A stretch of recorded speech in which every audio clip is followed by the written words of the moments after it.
Are you preparing for your TEAS 7 exam and not sure what to expect on the reading section? Do you need some help with evaluating sources, author's purpose, topic sentences, and more? Well, I think I can help. I'm Liz with smarteditionacademy.com, and today we're going to go through a realistic reading practice test for the TEAS together. So if you check out the link in the description, you can follow along with me. Together, we're going to review the passages, the questions, and the answers, and we'll give you a little knowledge refresher on the different reading concepts. I will explain why each answer is correct and why the incorrect answers don't work. But before we get started, why don't you check out the links in the description below? It's super important to check those out because we have some TEAS 7 online resources like our study group and our self-guided online course with videos, interactive practice tests, flashcards, and much more for all sections of your TEAS exam. Let's get started on our TEAS 7 reading practice test. Please read the text below and answer the following question. A global temperature change of a few degrees is more significant than it may seem at first glance. This is not merely a change in weather in any one location. Rather, it is an average change in temperatures around the entire surface of the planet. It takes a vast amount of heat energy to warm every part of our world, including oceans, air, and land, by even a tiny measurable amount. Moreover, relatively small changes in the Earth's surface temperatures have historically caused enormous changes in climate. In the last ice age 20,000 years ago, when much of the northern hemisphere was buried under huge sheets of ice, mean global temperatures were only about 5 degrees Celsius lower than they are now. Scientists predict a temperature rise of 2 to 6 degrees Celsius by 2100. What if this causes similarly drastic changes to the world we call home? Our question, which sentence is the topic sentence? So what is a topic sentence? A topic sentence will express an idea or an argument, sometimes an opinion about a subject. So it's not just the subject, oh, we're talking about the earth or we're talking about food, but it's some kind of statement or argument about that. And a topic sentence will be pretty general. So usually we don't have specific dates or times or places. It's more general than that, but it does give some kind of argument. So let's take a look at our choices. What if this causes similarly drastic changes to the world we call home?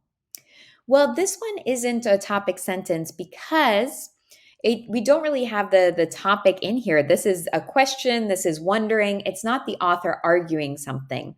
So this is a question, and we don't even see from this sentence, we don't know what the author's argument is, and we don't even know the topic. What kind of changes are we talking about? We don't even know if it's climate or temperature changes in this sentence. So it's not a good option. No. Next, a global temperature change of a few degrees is more significant than it may seem at first glance. Okay, so this is a good option for a topic sentence. Why? Because it has an argument that this change is significant. That's what the author is going to then support with different details. So this could be an argument that the author has. And it's also something that is connected to all the rest of the paragraph. So temperature change and the significance, the impact, the consequences of temperature change. That's what this paragraph is all about. So that's a good option. But let's check everything, which is a good idea to be careful. It takes a vast amount of heat energy to warm every part of our world, including oceans, air, and land, by even a tiny measurable amount. Well, so this is more of a fact. It's not so much an author's argument. And this is just one of the details that relates to the temperature change, but it's not talking about the impact and the consequence of the temperature change. So the second one is really a better option. The next one, in the last ice age 20,000 years ago, when much of the northern hemisphere was buried under huge sheets of ice, mean global temperatures were only about 5 degrees Celsius lower than they are now. So this sentence has a lot of information, but it's not a topic sentence. And that's because, as we said before, the topic sentence is more general.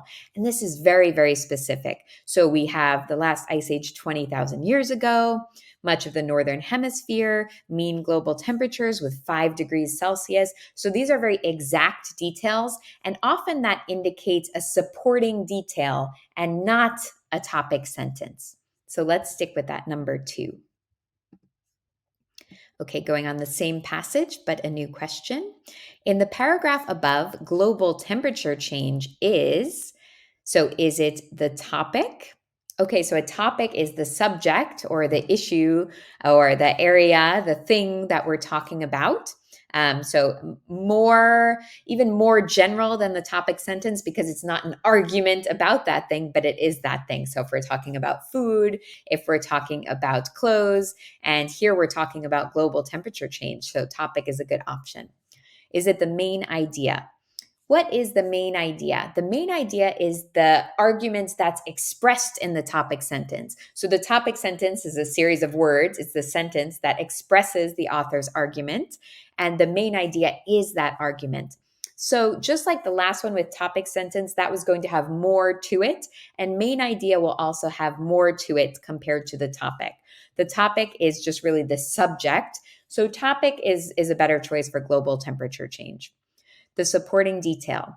So what do we say about supporting detail? They're going to be pretty specific. So we're either going to have a specific example or an anecdote, or often we'll have statistics or dates. So this is definitely not that. The topic sentence. So the topic sentence is the sentence that will express that complete main idea, that argument or that position the author is taking. So if we say global temperature change, well, do they think it's important, not important? Do they think it's real, not real? We don't know what they think. So it's really just the topic. Let's go with that one. Which sentence summarizes the main idea of the paragraph? So summarize is really a recap or another way of saying the main idea in a shorter type of sentence and express it really clearly, but in a shorter way compared to the original text, which is longer. So number 1, a small change in weather at any one location is a serious problem. Let's take a look. Well, we actually see in the paragraph, and we can point to why this is incorrect, this is wrong. So we say this is not merely a change in weather in any one location. Okay, so it's not about one location. We're talking about the whole world. So let's eliminate option 1. The author is manipulating facts to make global warming sound scary. Well, do we see any manipulation? I mean, the author asks if there could be drastic changes, but based on the information in there, it doesn't seem like a manipulation. It's a question based on the facts. So we don't really see any evidence of manipulation here. People should be concerned by even minor global temperature changes. Okay, so let's look. A global temperature change is more significant than it might seem at first glance, have historically caused enormous changes in the climate. Okay, so this could be something important because our topic sentence that we chose talked about the impact, the consequences of changes, and that means that we should be concerned because there will be consequences. It takes an enormous amount of energy to warm the earth even a little. Okay, so is this the main idea? Is this the author's argument that we're looking at here? Is this what the author is trying to prove in this paragraph? Not really. This is just talking about the way the earth is warmed up. But the author's argument, which is the main idea, is really about those consequences or what our reaction should be to take seriously those consequences, that impact of the temperature change. So that main idea, that author's argument, is going to relate more to number 3. What function does the information about temperature differences in the last ice age play in the paragraph? Okay, so let's go back to our paragraph and check that. It's always good to go back and refer to what the question references. In the last ice age 20,000 years ago, when much of the northern hemisphere was buried under huge sheets of ice, mean global temperatures were only about 5 degrees Celsius lower than they are now. Okay, interesting. So, what do we see in here? We see some dates, we see some numbers, statistics, we see a lot of detail. It's very specific. So, let's look at our options. Is this the topic? Well, as we said, the topic is really the general subject, the thing we're talking about. So this is not general. If we say, oh, we're talking about the earth, we're talking about temperature, that would be a topic, but not this. It's too specific. Is it an opinion? Well, we have an exact date, we have an exact temperature. So this is not the author saying, oh, the last ice age was terrible. Oh, the last ice age was destructive. Those would be words that are more descriptive and more opinionated. But we don't have that here. We have dates and numbers and facts. That's not an opinion. Is this the main idea? Well, as we saw, the main idea is really the author's argument that there's a big impact, there are big consequences to small changes. So this is really too specific to be the main idea. This is too specific for that. And that means it's going to be a supporting detail. So what is a supporting detail? That's something specific, like an example, a story, an anecdote, a statistic, a research result that supports the main idea that's expressed in the topic sentence. So it should have a connection to that main idea, but to be more specific compared to the topic sentence. So that's a supporting detail. Which sentence would best function as a supporting detail in this paragraph? So, supporting detail, what are we looking for? Something connected to our argument that temperature changes have a big consequence, but even more specific than that. So, let's take a look. Number 1, electricity and heat production create 1/4 of all carbon emissions globally. Carbon. I mean, I don't think we even see the word carbon here. So this is not a paragraph about carbon emissions. Maybe in your mind, you're taking things you've read in the newspaper or seen on TV and you're making connections about climate change and different types of energy. But in this kind of test, we want to really focus on the text in front of us. We need to be able to point to something in the paragraph and say, oh, this is proof, this is connected to this. We can't really bring in outside information. So if we look at this text and we look at an answer about carbon emissions, they're not connected. So let's eliminate that carbon emissions answer. Next option, the world was only about 1 degree cooler during the Little Ice Age from 1700 to 1850. So a few bells go off in my head. I already like that we have some specifics. We have a time in history. We have some years. We have a measurement. So all those things are really specific, which is good for supporting detail. What's our other criterion for supporting detail? Does it have a connection to the author's argument or the main idea, which is expressed in the topic sentence? Well, our topic sentence, we chose that the global temperature change of a few degrees is significant. So here we have just a change of 1 degree that led to something called the Little Ice Age. So a long period of an ice age. So that's pretty connected to our main idea. Connected but specific. Great option. Next, China has surpassed the United States as the single largest producer of carbon emissions. So again, this paragraph is not about carbon emissions. No. Next, methane emissions are in some ways more concerning than carbon dioxide emissions. Well, methane, carbon dioxide, these are not the topic of our paragraph. So we're going to stick with number 2 here. Read the passage below and answer the following question. So we're on to a new passage here. Publishers typically pay male authors slightly higher advances than female authors. They also price men's books higher, which results in higher royalty payments for male creators. Male authors are more likely than female authors to win literary awards, receive speaking invitations, and gain attention from major reviewers, all of which drive sales. Which phrase best describes the topic of the group of sentences above? So as a reminder, topic is the general subject we're talking about. It's not the author's opinion or argument about that, but what is the subject addressed? So the first one, an analysis of literary award winners. Well, we see a brief mention of winning literary awards, but we don't see any winners listed, and we definitely don't see analysis of them. No. Gender differences in author income. So interesting, we're talking about advances, which is a payment. We're talking about royalty payments. So these are types of income, types of money that's coming into these authors. And gender differences, we're comparing male authors, female authors, male creators, male authors, female authors. So that's interesting. We see that in every sentence of our paragraph here. So that's a really important theme that could be the topic. A description of a book reviewer's day. No one's describing their day here. We mention major reviewers briefly, but they don't describe their day. No. Resources for increasing author income. While we do address author income, there's no resources. We don't have any advice or any kind of solution for increasing that income here. So that's not relevant. Let's stick with gender differences. Which of the following sentences would best function as a topic sentence to unite the information above? So, topic sentence, we're going to want some kind of argument or taking a position on the issue, and we're going to want it to have an argument or a side that you could kind of go for or against, but we're not going to be overly specific with a super lot of details. So, let's take a look. Gender differences in author pay primarily result from the fact that male authors appeal to a broader audience base. So is that what our writer is arguing here? Let's see. Well, they're saying publishers pay them higher. That's not the audience. And they're saying they price the books higher. That's not the audience. And then they're talking about awards and speaking invitations.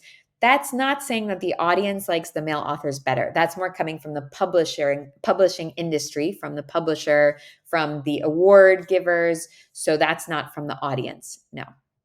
Although writers do not have fixed salaries, entrenched stereotyping results in a substantial pay gap between male and female authors. Okay, interesting. So do we see that they don't have fixed salaries?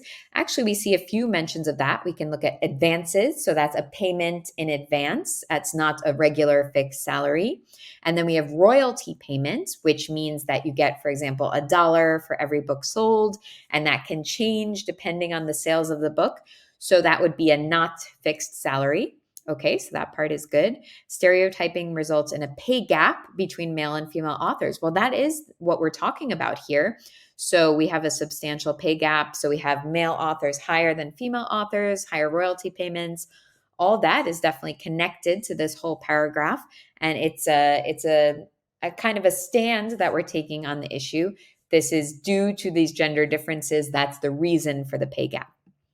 Next option, authors can access a wide variety of income streams, including fees for new work, royalties, speaking fees for public appearances, and more.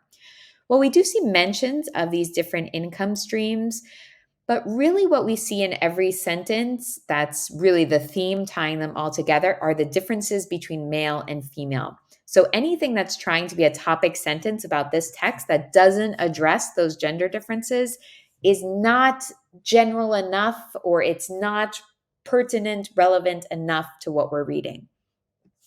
Substantial evidence suggests that female authors simply do not produce work with the same impressive visionary quality as their greatest male peers. Okay, so do we see any evidence in this text that female authors don't produce work that's as good as male authors? No, we do not see any evidence. All we see in the text is the different way that the publishing industry treats female authors. So we don't see any evidence about the difference in the quality of the work. All right, so let's go with number 2 then. Which sentence provides another supporting detail to address the topic of the sentences above? So supporting detail, what are we looking for again? So we're looking for something specific, maybe with a specific example or a statistic or another kind of proof of our general idea. And it has to be relevant to our general idea of the differences, that there's important differences between male and female authors, and that the publishing industry is treating them differently. We want to make sure the supporting detail is connected, is relevant to that. Let's look at number 1. Many young people dream of being famous writers, but authors face a difficult path to financial success with their work. Well, are we talking about authors in general? Some kind of detail that's not addressing this male-female difference? It doesn't seem relevant here. So let's cross that out. Many female authors have recently come forward with alarming stories of sexual harassment and assault by powerful members of their industry. So we do address female authors here, but what's missing here in terms of the relevance is that we're not addressing the money aspect. So in our text, everything's connected to gender differences and money. But here is just a gender difference, but it's not connected to the money. So I don't think it's the most relevant. Let's compare the other options. Very few contemporary authors are able to earn a living solely off their published works, so most rely on other sources of income to pay the bills.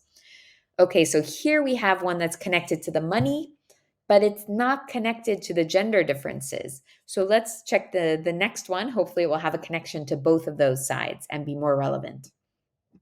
Numerous studies show that both publishers and readers are more likely to buy the same book if the author has a male name rather than a female name.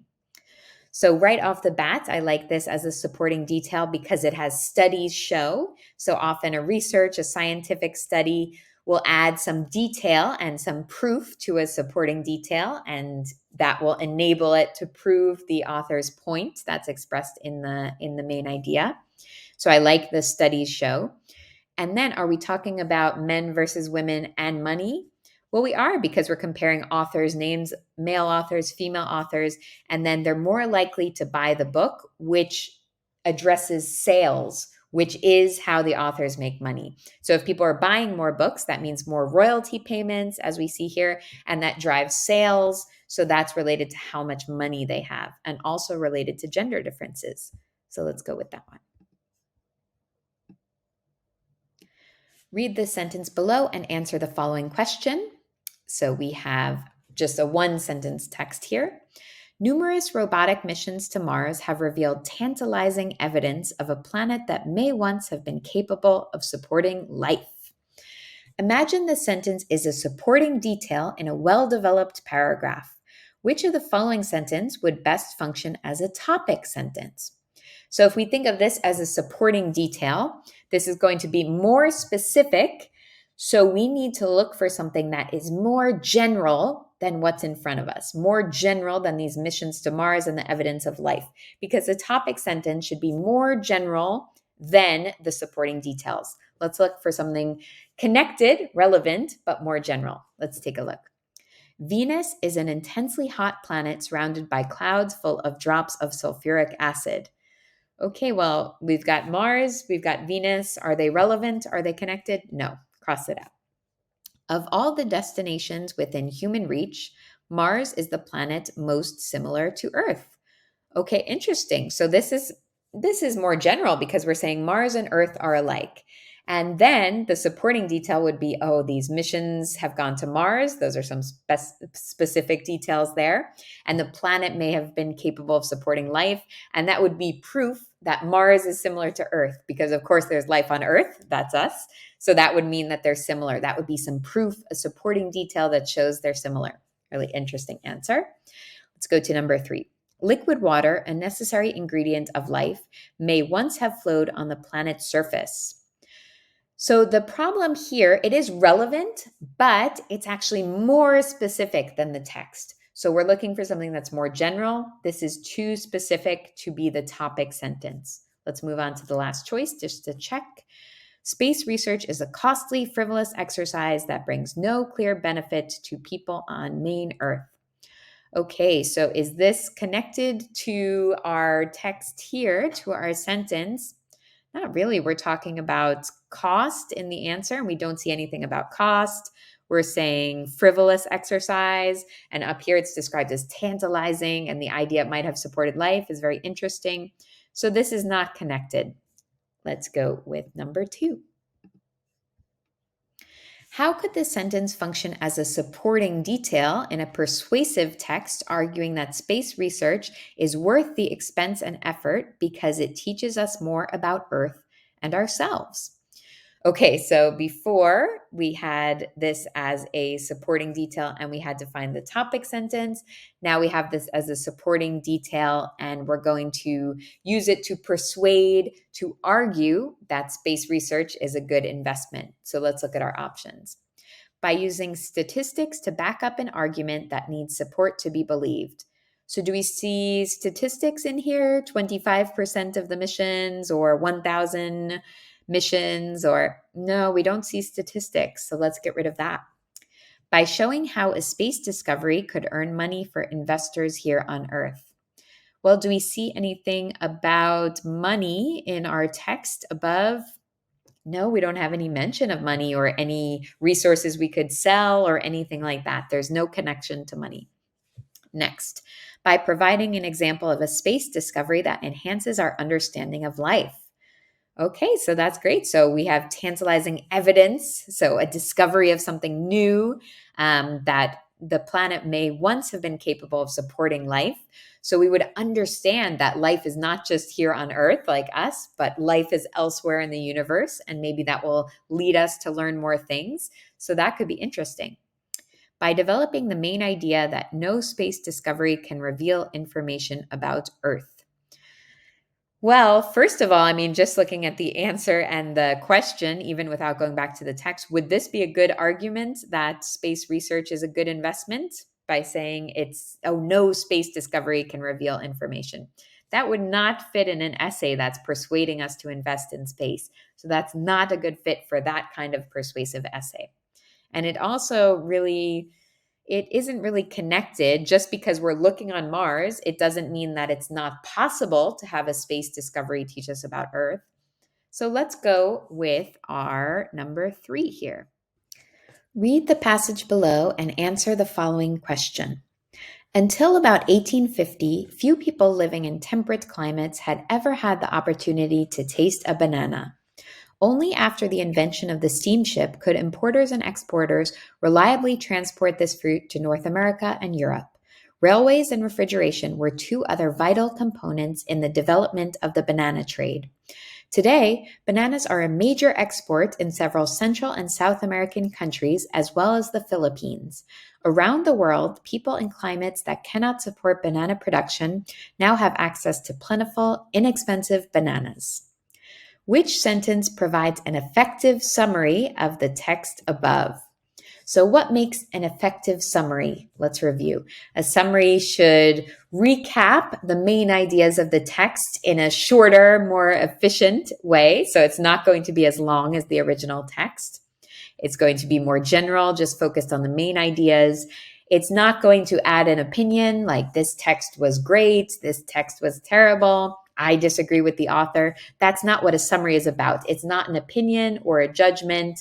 It's just focused on the main ideas, and we're going to express them in different words. So we're not going to copy and paste words when we do a summary. We're going to re-express the main ideas, restate them in new language. Let's take a look.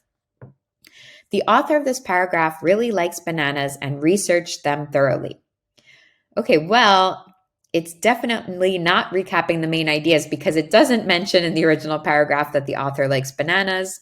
We also have kind of a judgment and opinion here because they're saying it was thorough research. That's a descriptive term. So the person is saying, oh, this author researched really thoroughly. That's not what a summary does. It doesn't judge the research of the text. Shipping and refrigeration technology helped bananas become a major export crop. Okay, interesting. So we did talk about railways, refrigeration, and how that changed things, the development of the banana trade. Today, bananas are a major export around the world. Okay, so we're talking about how that happened and what's the status of bananas now. So those are the main ideas.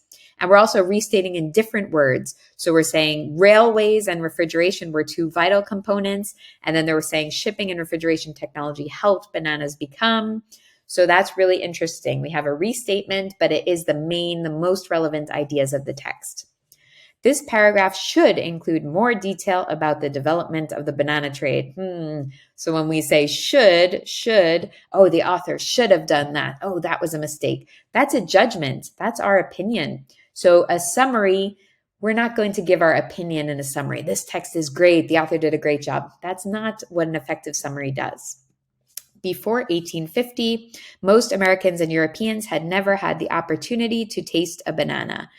Okay, so had the opportunity to taste a banana. That's a large portion of our sentence that's taken directly from the text. And the problem here is that gets us close to plagiarism, which is a problem. We don't want to copy and paste these big phrases from the text. We want to restate the ideas in new words, express them in different words. So let's go with number 2. Read the following summary of the paragraph above. According to John K. Miller, the invention of shipping and refrigeration technology helped bananas become a major export crop. The banana trade is an important source of income for many countries around the world, and consumers can buy bananas easily even in places where bananas do not grow. What makes this summary effective? Okay, so remember, effective summary should be objective. It shouldn't give an opinion. It should restate the main and most relevant ideas in new terms and new phrases. Okay, number 1, it makes a judgment on the original text without being unfair. Well, we don't want to judge in a summary. That's not the purpose of a summary. Get rid of that. It restates the ideas of the original text in completely new words. Okay, so if we're restating something and we're using different language, we're not plagiarizing, we're not doing copy paste, that's really what we're going for with a summary. That is an effective summary. It rearranges the ideas of the original text into a different sequence. Well, rearranging ideas into a different sequence, different order, the first part is at the end. It's possible to do that in a summary, but it doesn't make the summary effective. It's not necessary to do that to have a good summary. For example, above, to restate a new word, that is necessary for a good summary. So rearranging, it could go either way. It doesn't have a connection to effectiveness. It highlights ideas from the original text that were not stated explicitly. Well, in a summary, we don't want to be inferring ideas that are hinted at. We really want to focus in a summary on the main ideas of the text. So we're not going to kind of try to extract other ideas that are not addressed, not clearly expressed. That's not the job of a summary. The job of a summary is number 2. Which summary sentence retains language too close to the original text? Okay, so remember, we don't want to be plagiarizing. No copy and paste, people. Let's take a look. The author of this paragraph really likes bananas and researched them thoroughly. Well, as we said before, it's not even mentioned in the text that the author likes bananas. So it's definitely not a copy and paste or a too close to the original. No. It's not even in there. No. This paragraph should include more detail about the development of the banana trade. Well, this is not found in the text because this is someone's outside opinion about the text. It's not from the text. No. Before 1850, most Americans and Europeans had never had the opportunity to taste a banana. Let's compare here. Up until 1850, ever had the opportunity to taste a banana? Had the opportunity to taste a banana? We have almost half of that sentence there is copy paste. That's quite close to the original. That's a problem there. The technological developments of the Industrial Revolution helped create a global banana trade. So do we see anything here? Let's see, do we see about the technology from the Industrial Revolution? No. Global banana trade. Well, we see major export around the world, but we don't see any of those exact phrases as much as we do in number 3. So number 3, we really see a chunk of phrase we can point and say, that's there, too close to be a summary.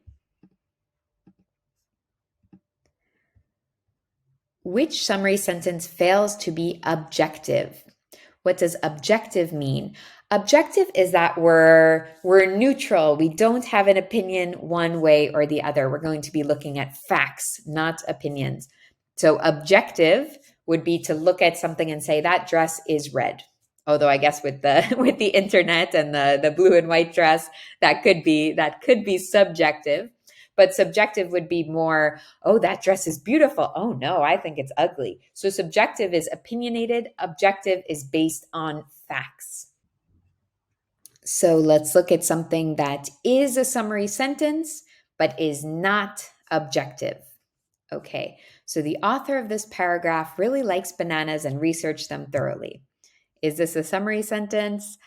No, because this is really something outside of the text. A summary needs to be related to, or summarizing, restating the main ideas of the text. So, nope.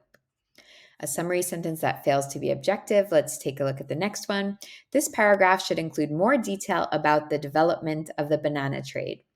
Well, our passage, the main idea of the passage is the development of the banana trade. But we have the person saying this paragraph should include more detail. Okay, so that's interesting. So the person is expressing their opinion about how it was written. I think there should be more detail. Well, no, I don't think there should be more detail. So we have a summary sentence that is not objective. Okay, keep it in mind. Let's go down. Before 1850, most Americans and Europeans had never had the opportunity to taste a banana. So this is a historical fact here, and this is objective. If something is a historical fact that we can confirm, we can look in a history book or ask an expert and they will say it's true, it's verifiable, we can confirm it, that is objective. Next one, the technological developments of the Industrial Revolution helped create a global banana trade. Once again, a historical fact. We can look up some research about the Industrial Revolution and we can confirm that. So that's an objective fact. It's not like saying, oh, the Industrial Revolution was the worst thing that ever happened. That would be subjective, but this is objective. So let's go with number 2. Read the following sentence. Nobody would eat bananas today if modern shipping and refrigeration technology had never been invented. Why doesn't this sentence belong in a summary of the paragraph above? 1. It concerns supporting details and not main ideas. Okay, so let's take a look.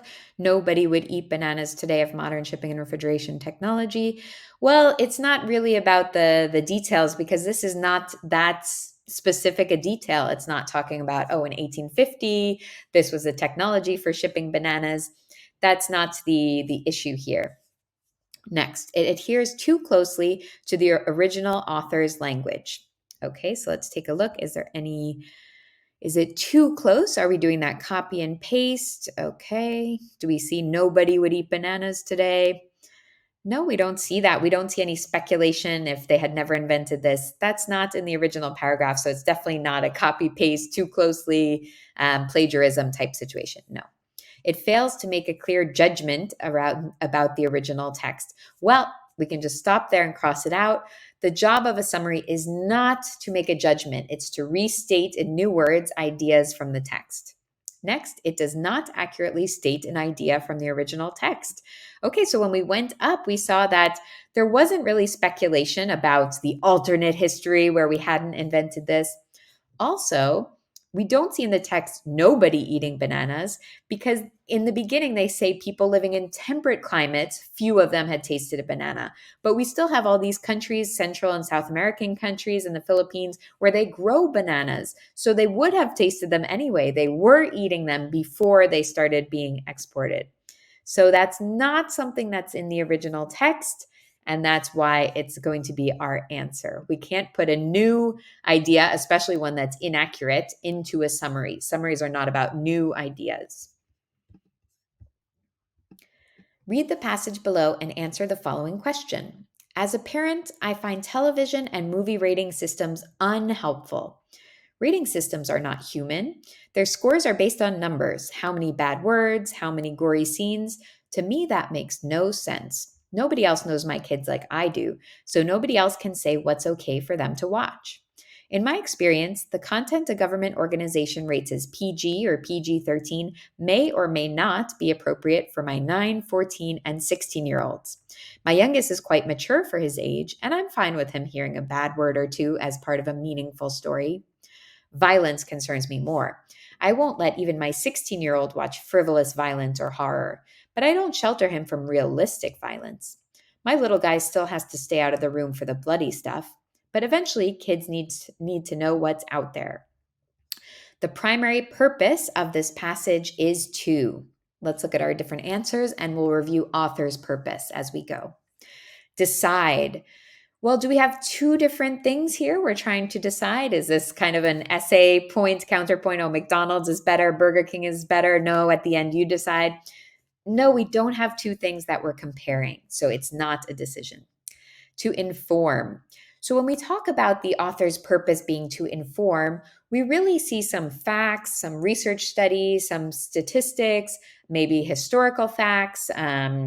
So this is not going to be factual. This is really we see the term "I" in here, so that's not that's someone more sharing their experience and not sharing these verifiable facts like this research study from 1990 or this scientific fact or this historical fact.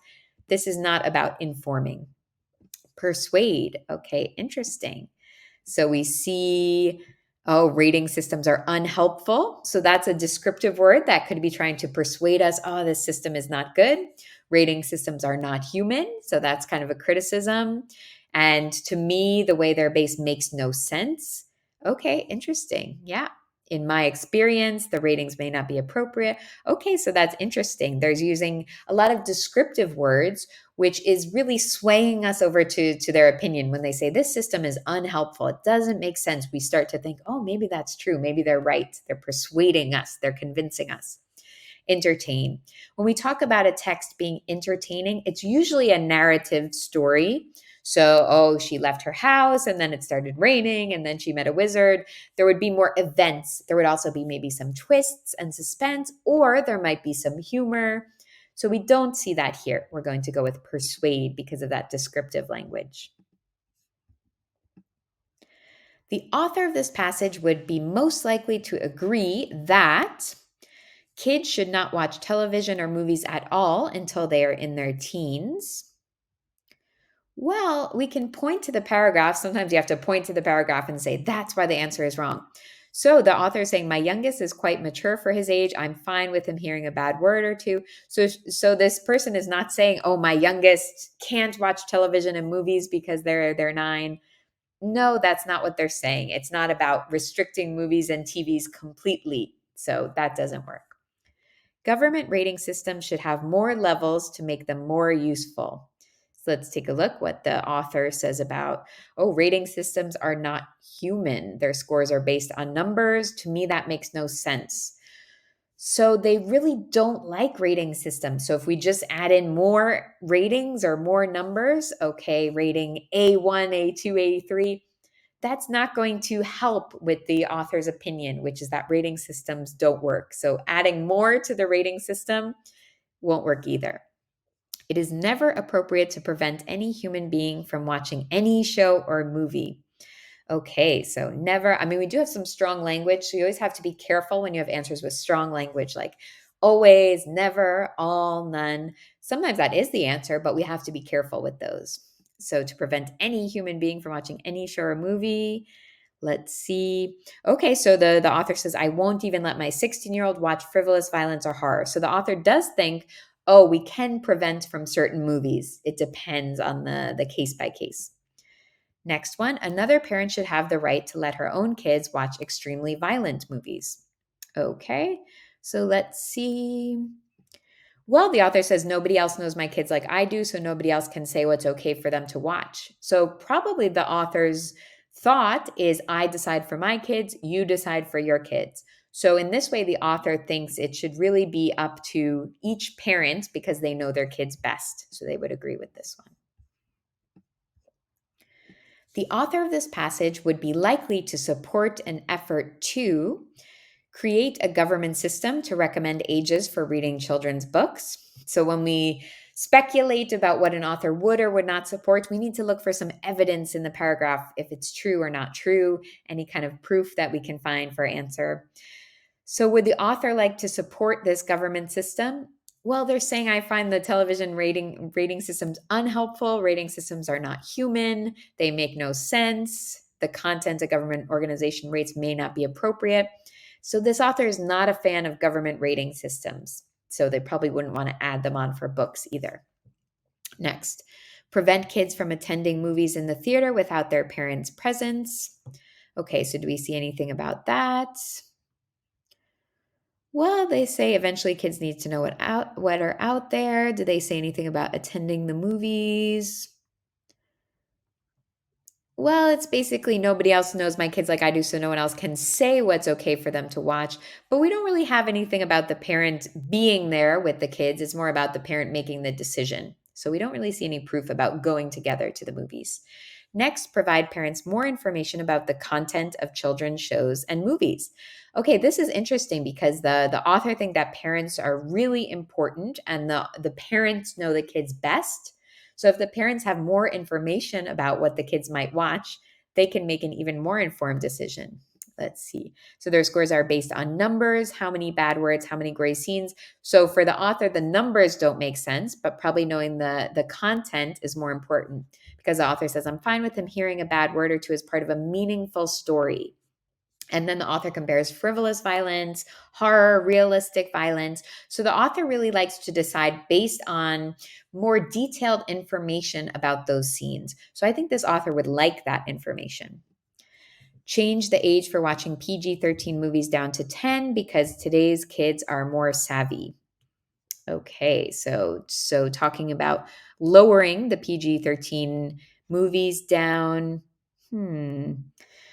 Well, this author doesn't really agree with the standardized PG-13, so it's not so much about making changes based on those ratings as making individual decisions.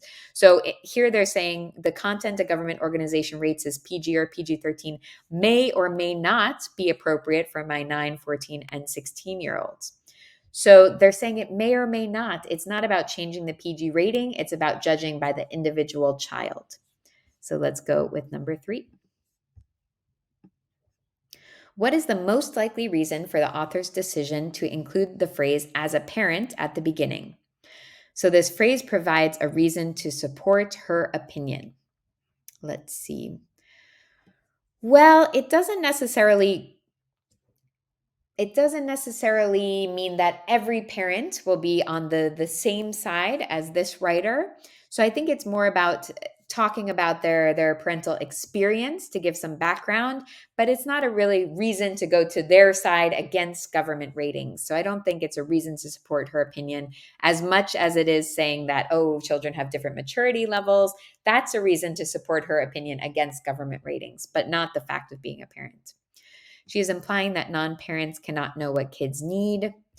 Well, I don't think so because this person actually says nobody else knows my kids like I do. So they're saying nobody else. They're saying the parent knows the child, but even another parent, they won't know your child. So it's not about non parents versus parents. It's about parents and their own children judging based on their maturity level, which they know best. This phrase provides a transition from the point she made earlier. So let's see. Well, there's no earlier points. This is the first phrase as a parent. Okay, so that's an easy elimination there. And she is establishing herself as a knowledgeable source on this topic. Okay, so this is a parent who has 3 kids of different ages, different personalities, different maturity levels, talking about some of them are more sensitive to violence or bad language, and talking about a lot of experience with these different rated TV shows and movies and 3 different children. So that is a person who's a knowledgeable source on this topic. They have experience with children of different ages and the government ratings. So not necessarily that everyone has to support their opinion because they're a parent, but they do have a knowledgeable experience on this topic. When the author says rating systems are based on numbers, she is developing the point that, okay, so let's go here. Rating systems are not human. Their scores are based on numbers, how many bad words, how many gory scenes. Okay, interesting. She is developing the point that logic and reasoning have no place in parenting. We don't really see that here. I mean, they're not they're not really talking about logic and reasoning not being relevant. I mean, this parent does use logic and realize and reasoning, saying, "Oh, if the story is meaningful, then a bad word is not as important as seeing a meaningful story." So that's a kind of reasoning, and also saying that realistic violence, kids need to know what's out there because realistic violence happens in real life. That is logic and reasoning. So we see a lot of logic and reasoning with this author. The only numbers that matter are her children's ages. Well, no, I mean, actually, the author says my youngest is quite mature for his age. So, not saying this child is 9. So, the 9-year-olds, that's the absolute most important thing to be 9 years old. Then you can't see PG-13. This parent is saying that maturity and age don't always go hand in hand. Some decisions should be made on a case by case basis. Okay, this is a good option. So they're saying, oh, because the youngest child is mature, they can watch this, but because a 16-year-old might be affected by the violence and horror that are frivolous, that are not realistic, maybe they can't watch this. So it is a case by case depending on the child, the maturity level. That's what we see throughout the text. She is not good enough at math to rely on rating systems. Well, we don't see anything about the person that not being good at math. So we don't see that in the paragraph at all. Not relevant. You're doing a great job following along with me on this exam.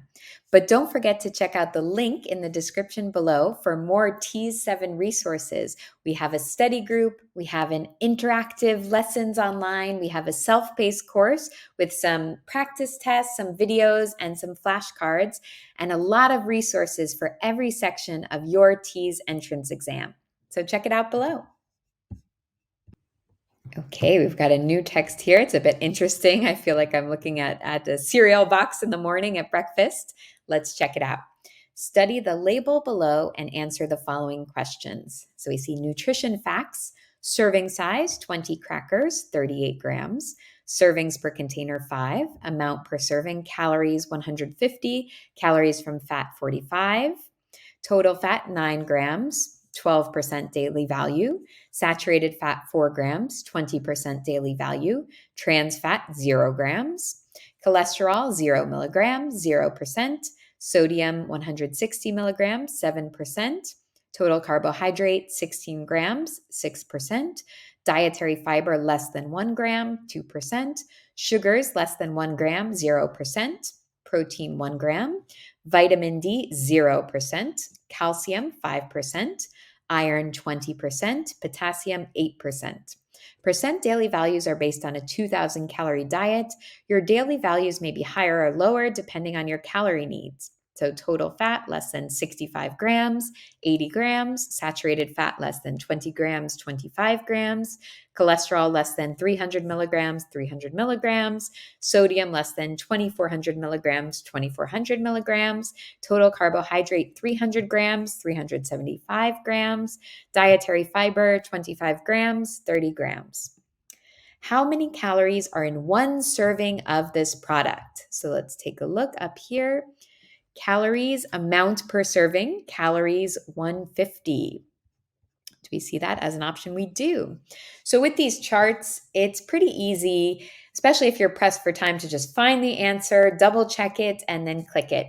If you want to be extra careful, you can look through the other answers and see why they're incorrect. So for example, if we look at choice 1 is 5.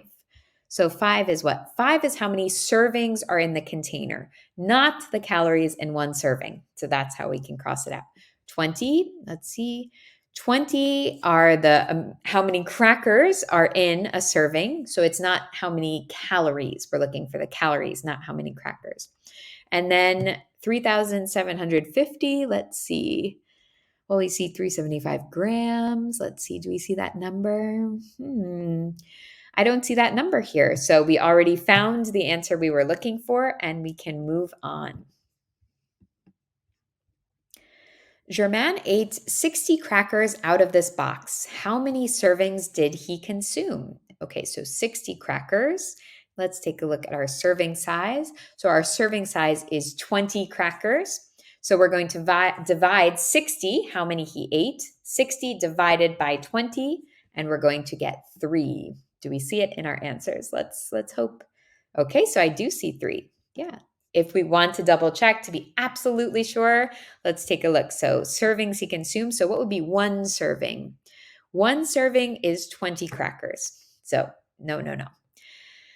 5 servings. So let's see, 5 times 20. So 5 servings would be 100 crackers. Did he eat 100 crackers? No.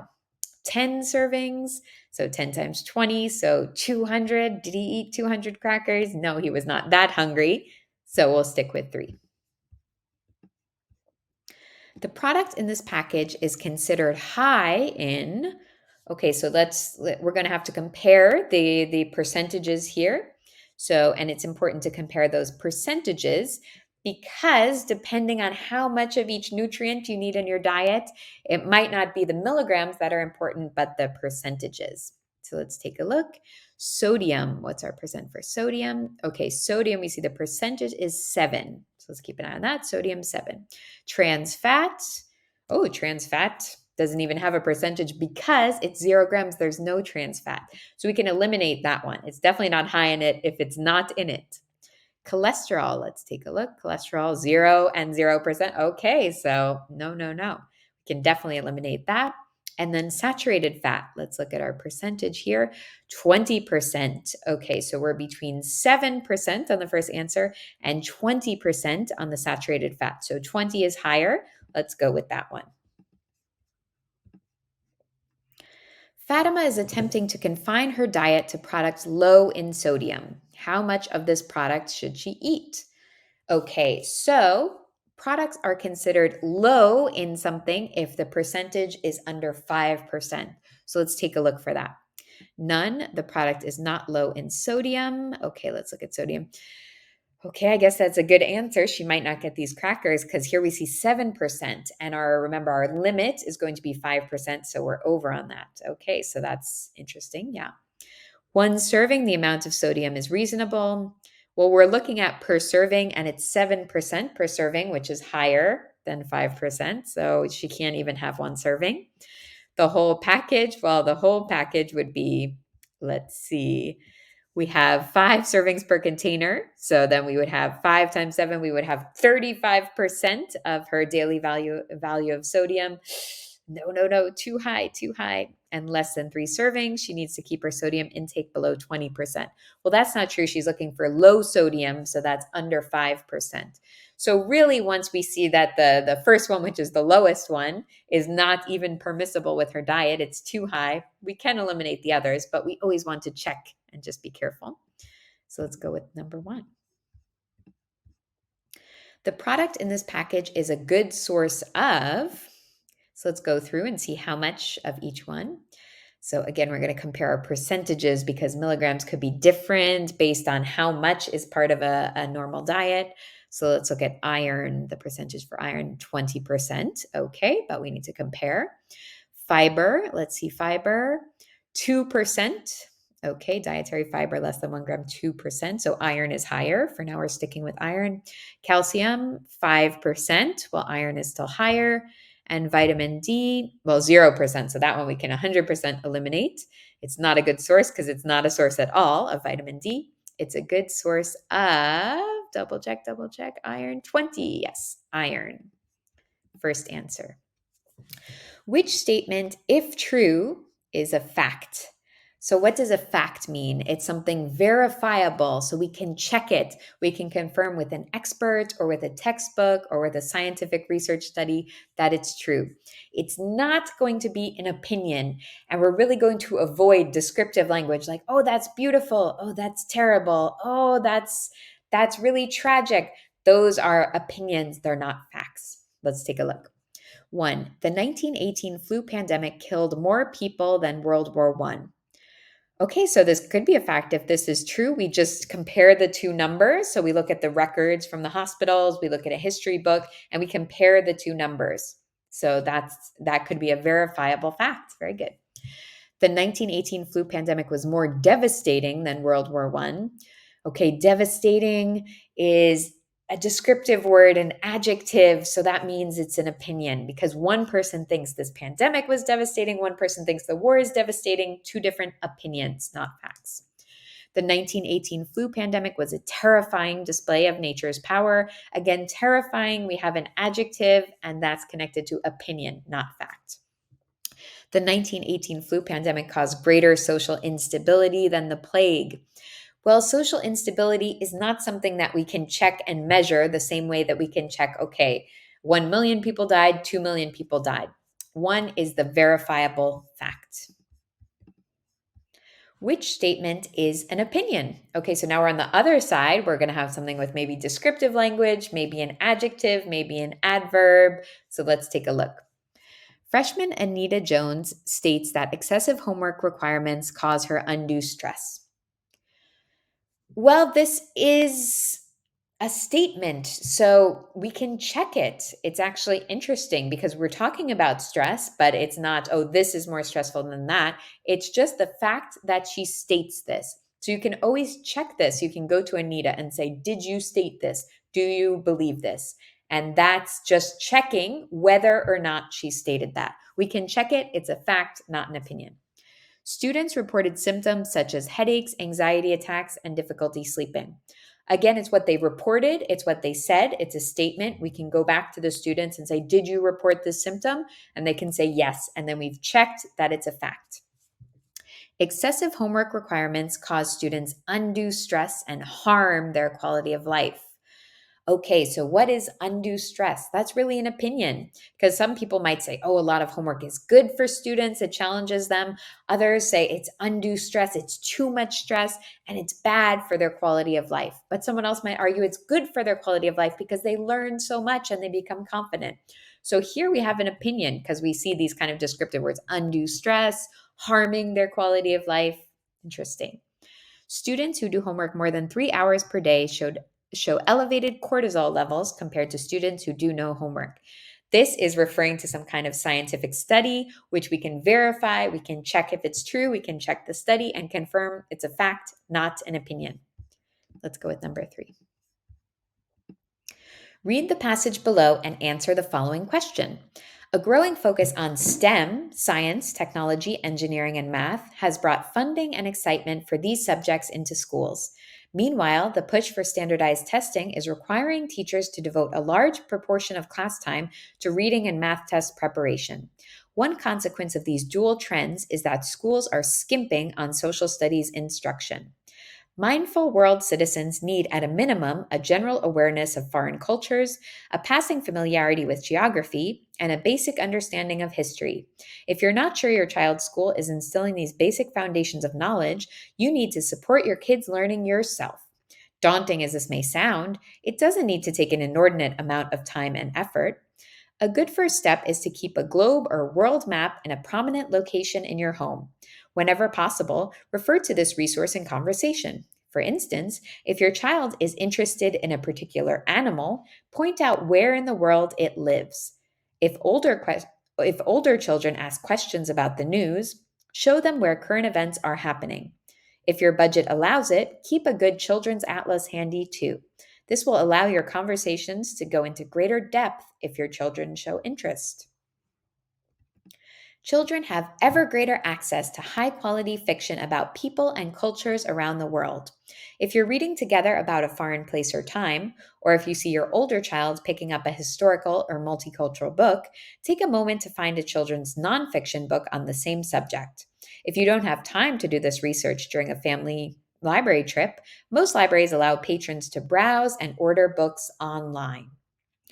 This article is written for, well, let's look for some clues in the text. Who is it written for?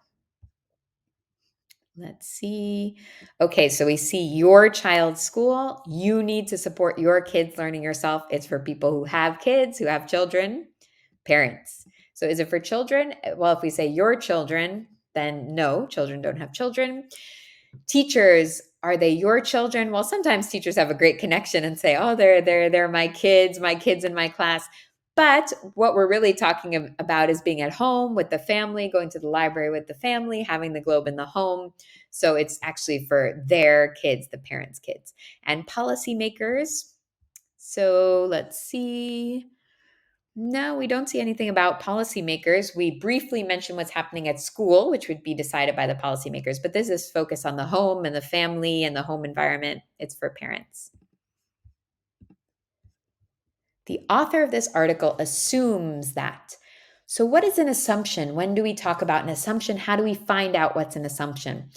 Assumption is something that's not clearly, explicitly, directly stated in the text, but we can get some little hints in the text that the author believes this. So the author started writing with this idea in their head, And they didn't even feel the need to put it in the text directly. Let's take a look if we can find one. Parents are eager to support their children's education. Do we find any little hints, any little clues of this assumption? Let's see. Okay, you need to support your kids learning yourself. Okay, interesting. So yeah, if you're not sure the school is teaching them everything, you need to support them yourself. Yeah. And then some suggestions for how to support them, the globe, the library, the map, talking to them. So yeah, this is all advice for parents who would be eager to support their children's education. Very interesting. So that could be our assumption. Parents have unlimited time to support their kids' education. Do we see that hinted at? Well, we actually see the words here, if you don't have time. So that means they don't have unlimited time? No. Teachers do not like helping children learn about social studies. So is this an assumption that's kind of driving the reasoning of the text? No, because it says the push for standardized testing is requiring teachers to devote time to reading and math, and then there's funding and excitement for the other subjects. So the consequence, they directly state actually the opposite, that the reason teachers are not addressing certain subjects is because they have so much going on with these subjects here, reading, math, STEM. So we don't have that assumption about teachers do not like social studies. Teachers all prefer STEM subjects and reading. Well, no, once again, we see that the focus on STEM is the funding and excitement, and then the test preparation. So these are clearly stated as the reasons that the teachers aren't focusing on social studies as much. So it's not due to their preference, what they like or dislike. We clearly state that it's these combination of factors, not related to the teacher's personal feelings. Which conclusion is not supported by the article? So we're going to have to check for some proof of each one. The author thinks teachers have limited time and energy. Okay, well, let's see. So the push for standardized testing is requiring teachers to devote a large portion of class time to reading and math preparation. Consequence is that schools are skimping on social studies instruction. Well, we do say they have limited time because of this new focus. They have limited time to do something else. The author thinks people benefit from understanding history. Do we see evidence of that? Okay.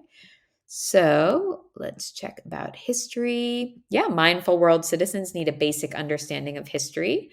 Okay, so that is supported by the article. The author thinks parents read regularly with their kids. Let's look for evidence of that. Let's see. If you're reading together about a foreign place or time, and we also have a mention of family library trips. So they do think that parents read regularly.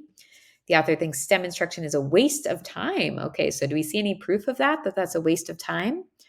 Well, there's funding and excitement about STEM, skimming on social studies instruction, but it never says STEM is a waste of time. It doesn't say anything negative about STEM. So no. A careful reader of this article can infer that the author wants children to grow up to become, so they can infer, they can figure out, they can determine, they can take the clues and hints and put them together to come to this conclusion. So does the author want children to grow up to be STEM employees? Well, there's a STEM mention at the beginning, but actually the rest of the paragraph, the other three paragraphs of this text here, we're talking about history and world cultures and geography. So those are not focused on STEM. Successful teachers. Well, we're not talking about children becoming teachers. We're just talking about children learning. So it never says that the children are going to grow up to be teachers. Multicultural patrons. Well, interestingly, we do see the word patrons, but this is patron as in the sense of someone who goes to the library and takes out books. So that's not what the children should grow up to become. So that's multicultural patron. I mean, the word patron can also mean someone who supports artists or gives money to artists. So that's not really what it's about here. Let's take a look. Mindful world citizens. Okay, so interesting. So we have the sentence, mindful world citizens need at a minimum a general awareness of foreign cultures, a passing familiarity with geography, and a basic understanding of history. After the author says that, they go on to give all these tips about these different subjects that mindful world citizens need to know. They give tips about cultures, about using the globe, about going to the library and reading about other cultures. So that shows the author's focus on all these topics. The author does want the children to grow up to be mindful world citizens. Which sentence from the article shows the author's awareness that modern parents are often busy people? A good first step is to keep a globe or world map in a prominent location in your home. So let's see. Whenever possible, refer to this resource in conversation. So we see this area with mentions the globe or world map. There's no reference to parents being busy here. Actually, they have time to talk about the map with their kids, so maybe not too busy according to that sentence. If you don't have time to do this research during a family library trip, most libraries allow patrons to browse and order books online. If you don't have time because you're busy, that's connected, that's relevant. If you're not sure your child's school is instilling these basic foundations of knowledge, you need to support your kids learning yourself.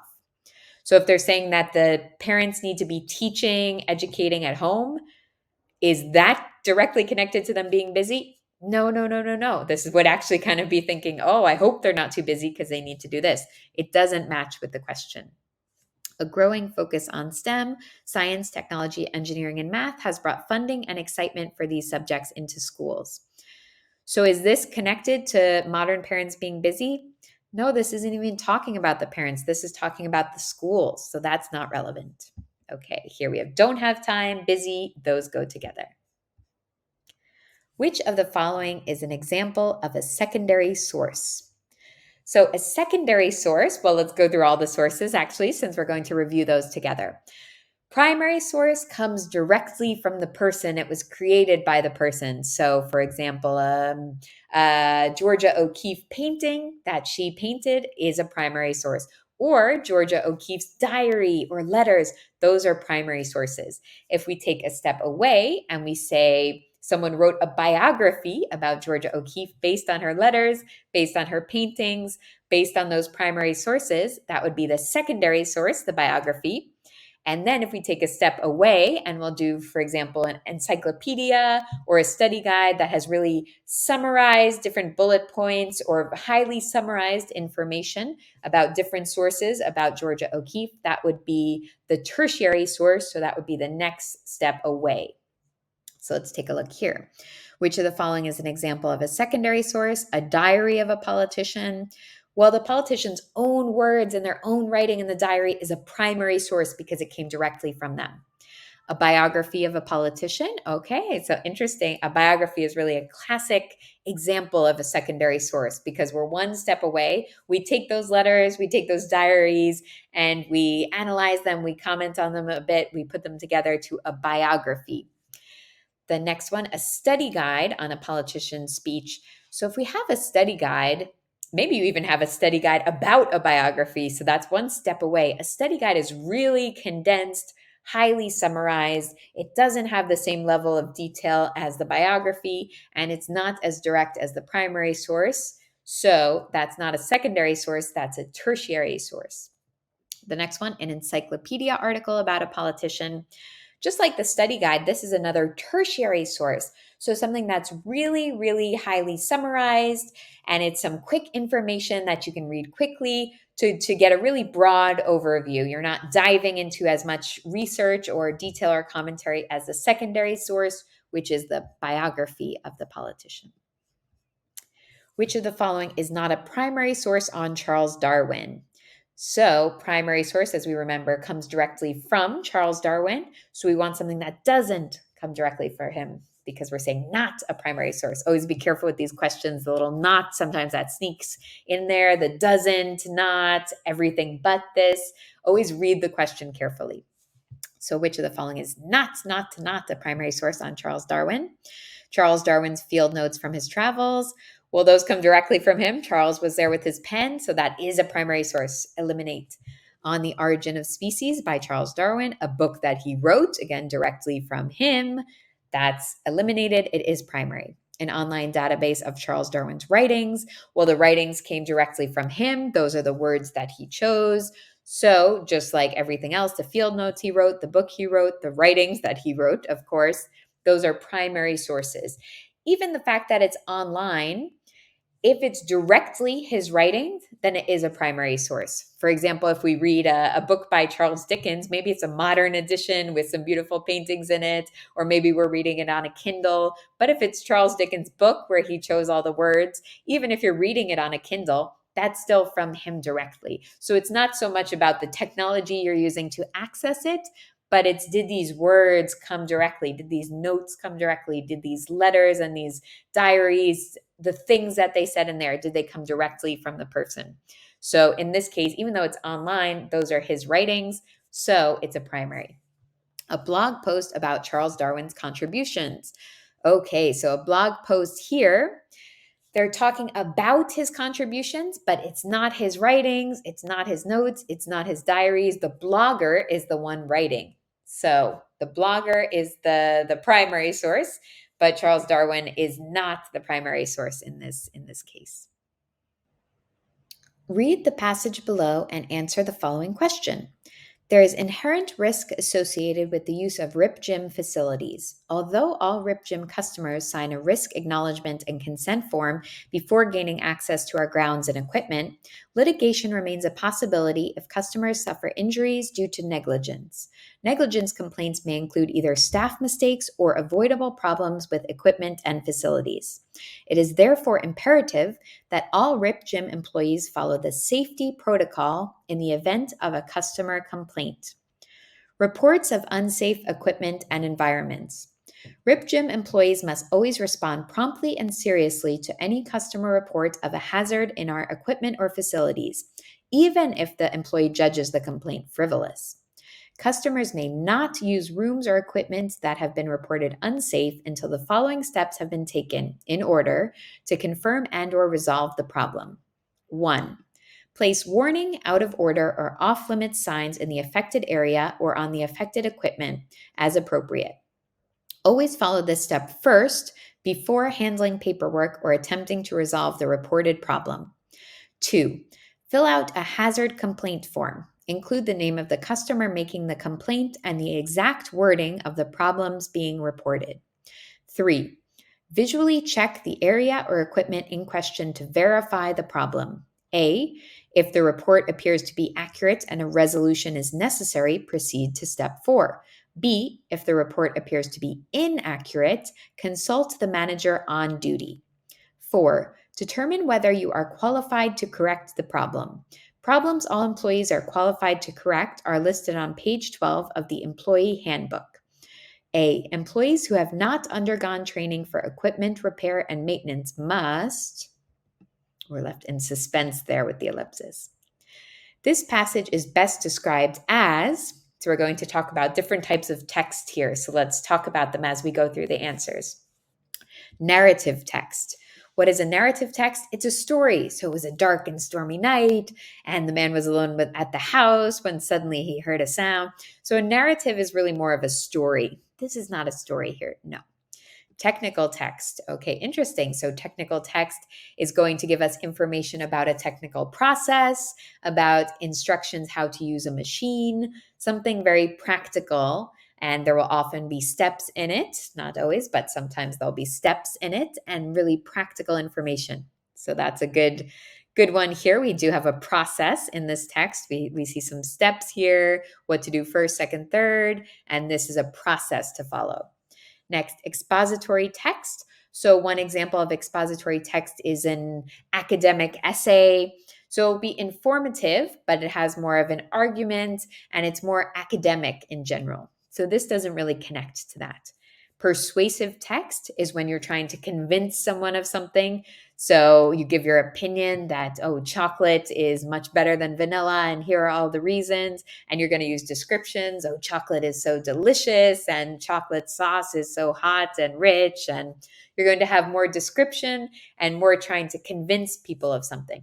This is not convincing people of anything. It's a process to follow. It's a technical text.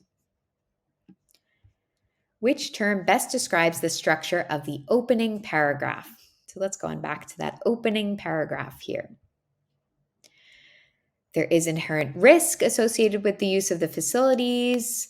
Litigation remains a possibility if customers suffer injuries due to negligence. It is therefore imperative that they follow safety protocol. Okay, so that's our paragraph. Is this a sequence? What is a sequence? A sequence is something in order. Step 1, step 2, step 3. It's important to do step 1 before step 2, step 3. So we do see a sequence in here, 1, 2, 3, but it's not in this opening paragraph. So no, they're trying to confuse us by talking about later things, but we have to be careful. Opening paragraph. Description. Is this a description? Not really. A description would more paint a picture. So if we can say, oh, the man was trapped under the exercise machine and he was sweating and he was yelling and everyone was panicked around him, and that would be a description. That would paint a picture of the scene. That's not the case here. Problem solution. Okay, interesting, because we did have a problem. We're saying if customers suffer injuries due to negligence, and it's therefore imperative to follow the safety protocol. Okay, so we have a problem. So we're saying there could be people getting hurt or there could be incidents with the machine, and the solution is to follow these steps if there's a problem with the machine. So that's interesting. Compare, contrast. Well, we're not really comparing and contrasting two things. We're not talking about, Samsung and iPhone and saying, oh, this one has a this type of camera, but this one has more storage. We're not comparing two different things here. So if compare, contrast, we would need two different things. This is problem solution. Which term best describes the structure of the section under the subheading Reports of Unsafe Equipment and Environments? Okay, so what's reports of unsafe equipment? Okay, so the following steps have been taken. We see a 1, 2, 3, 4. So interesting. So we have those numbers. That's important. Sequence. Okay, sequence is doing things in order. That's a process where we have step 1, which has to go before step 2. Step 3, sequence is things in order. Step 1, 2, 3. So we do see that. Description. Well, again, this is not a description because a description would paint a picture and say, oh, when the machine is damaged, there's red rust crumbling between the metal bars. That's not what we're seeing here. We're seeing steps. Cause, effect. So we see steps, but we don't see the cause. For example, they mentioned being problems with the equipment and facilities, but we don't see, oh, because people misuse the equipment, this is the reason we had this broken bar in the machine. It's not a cause and effect here. And compare and contrast, again, we would need two different things that we're comparing and contrasting. We don't have two different things. We do have step 1, step 2, step 3. That's a sequence. What is the difference between expository and technical writing? Expository writing is always fiction and technical writing is always nonfiction. Well, expository writing is, for example, an academic essay or a textbook. That's not fiction. Fiction tells a story, so that's not true. Next one, expository writing is often academic. Okay. And technical writing is usually practical. All right, so we do see academic, yes. So an academic essay or a history book, excellent. That's a good option. And technical writing is usually practical. Well, we saw that example before, a step-by-step of how to follow a process, how to use a machine, practical information we can use. Next choice, expository writing is meant to persuade and technical writing is meant to inform. Well, expository writing, actually, it's more of an academic essay, a history book. So that's not really saying, oh, this was the worst thing ever, the best thing ever. It's not totally arguing a point. Maybe the author has a point of view, or maybe they have an argument or a certain perspective on something. It's not as good as the academic answer. And then technical writing is it's more practical. It's to give us a step-by-step. When we talk about author's purpose being to inform, what we're often saying on this test is saying, oh, that has a scientific study, a research study, there's some historical facts that support that. That's more when the author's purpose is to inform. So that's not the best option here. Next one, expository writing is dry and impersonal, and technical writing is often entertaining. Well, a user guide to something or a process, even the one we just saw, but that step-by-step of what to do with the gym equipment that's broken, that was not very entertaining. It was not a story. There were no twists and turns or suspense. Technical writing is definitely not often entertaining. No. It's practical, not entertaining. Let's go to the next. So which of the following is an example of expository writing? So a user manual. Well, a user manual is going to give us steps or processes to follow, directions, how to use something or how to make a machine work. So that's technical writing. No. A history book. Okay, a history book, expository writing, because it's more academic. So it gives us some context and some information about a subject like history. So that's usually we associate expository with academic. So history book is a good option. An op-ed article. Okay, well, this op-ed is someone giving their opinion. So that is not in the same category as expository. If someone writes into the local paper and they say, "Oh, I hate Halloween because the kids all toilet paper my house and Halloween is the worst and we should cancel Halloween because I hate it." That's their opinion. Read the passage below and answer the following question. Overworked public school teachers are required by law to spend extra time implementing individual educational plans for students with learning and attention challenges. This shortchanges children who are actually engaged in their education by depriving them of an equal amount of individualized attention. What assumption behind this passage reflects negative stereotypical thinking? Okay, so we're going to look for something negative and something that's a stereotype that's generalizing about a certain group. Let's look. Public school teachers are generally overworked and underpaid. Well, this is not negative. I mean, it is kind of a general idea that people believe about teachers, but it's not negative at all. If we say they're underpaid, we're saying they should be paid more. So that's not negative. Students with learning disabilities are not engaged in their education. Okay, this one's interesting because we see the phrase shortchanges children who are actually engaged by depriving them of the attention of the other children. So they're saying one group is actually engaged and the students with learning disabilities, that makes us think they're not engaged when we hear that actually engaged. So that's negative, saying that these students are not making an effort in their education, are not committed to their education. That's negative, and it's generalizing this whole group. Laws require teachers to provide accommodations to certain students. Well, that's not a negative stereotype, that's just a fact. Teachers have a finite amount of attention to divide between students. Again, this is not a stereotype, but it's a fact that everyone has a finite amount of attention. We only have so many hours in the day and hours in the school day, so we can't add on more attention. That's just a fact, not a negative stereotype. That's number 2. The above argument is invalid because the author suggests that some students do not need as much attention because they learn the material more quickly. Okay, well, that would not make an argument invalid. If we're looking to have an invalid argument, we're looking more for a problem or an assumption that is not true or a generalization. So that's not really number 1 here. Uses belittling and disrespectful word choice to describe people who think, learn, and process information differently. Okay, so if you do have negative language that's disrespectful, that can invalidate an argument. And we saw that with the mention that some students in this group are engaged and these students are not. So that's really a negative comparison between them. We also see the word shortchange. So they're trying to make it seem like because we accommodate these students, that accommodation shortchanges other groups of students. So it's pitting these two student groups against each other. And that's not really a good way to make an argument because it's not respectful or truthful.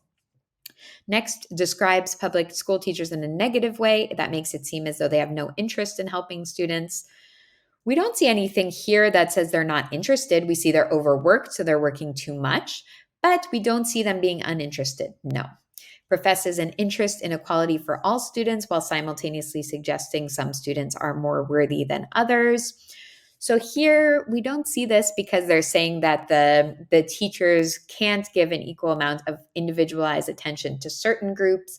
So that one doesn't work as well as the second one, which really invalidates the argument by doing a negative comparison between these two groups that's based on a generalization and a stereotype. And that's making an argument invalid because these are not factual things. Look at the following diagram and answer the following question. What is the small root-like part of the neuron at the top right called?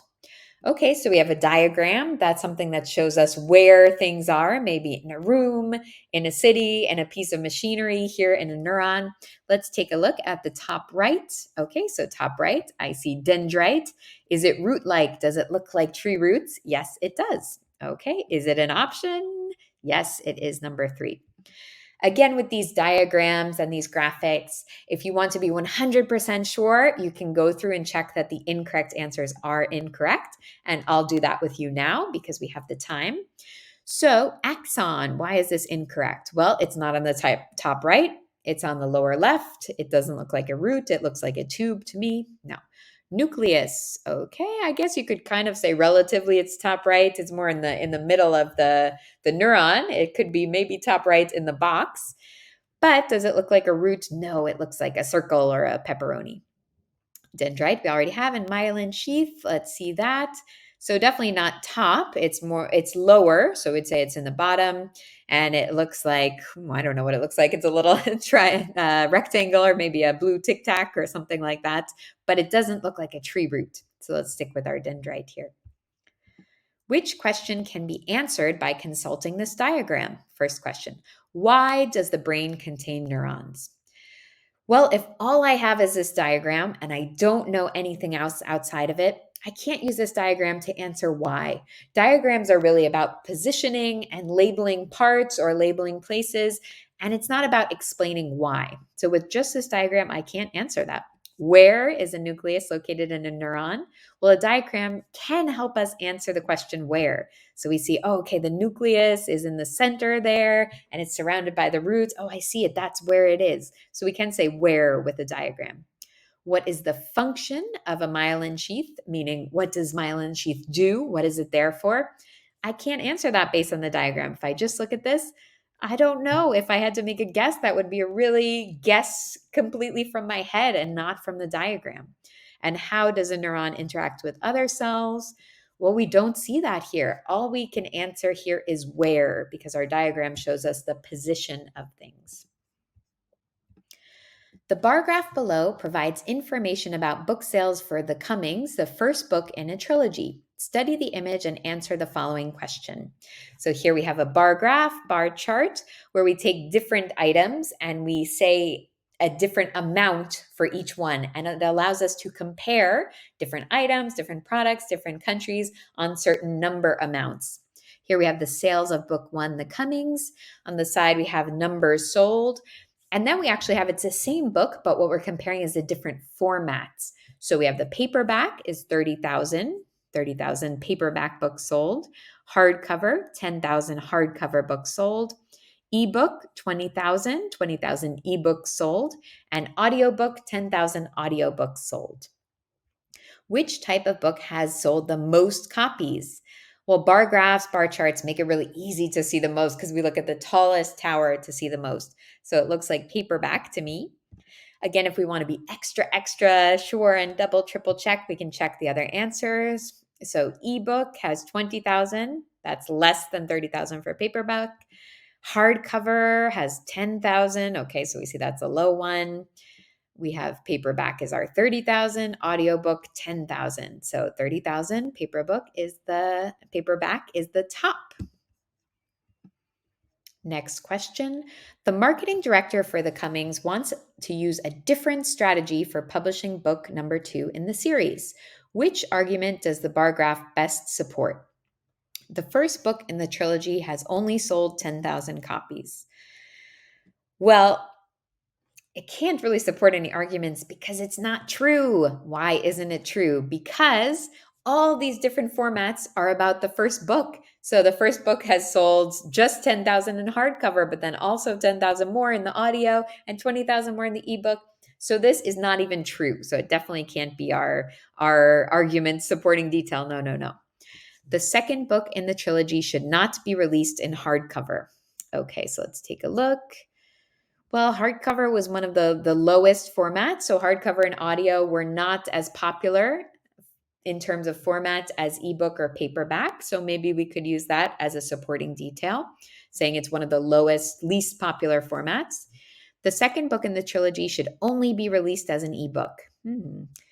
Well, ebook was not the most popular format. So if you only do ebook, we would have lost these 30,000 in the paperback. It's not the most popular format, so it definitely shouldn't be the only format. The second and third books in the trilogy should be combined into one.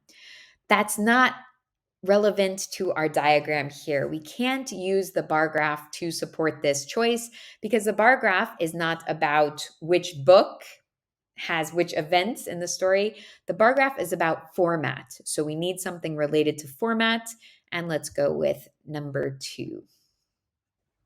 Wow, we finished the whole test, and I bet you did a great job. And I hope you reviewed some really important concepts that are going to come up. If you want to explore other sections of the TEAS exam, click the link in the description below. That will get you a full practice test for all sections of the exam. There's also some great resources like our free online study group and our online self-guided course that will really help you prepare. And also, click subscribe for more TEAS exam content. Great work, and we'll see you soon right back here.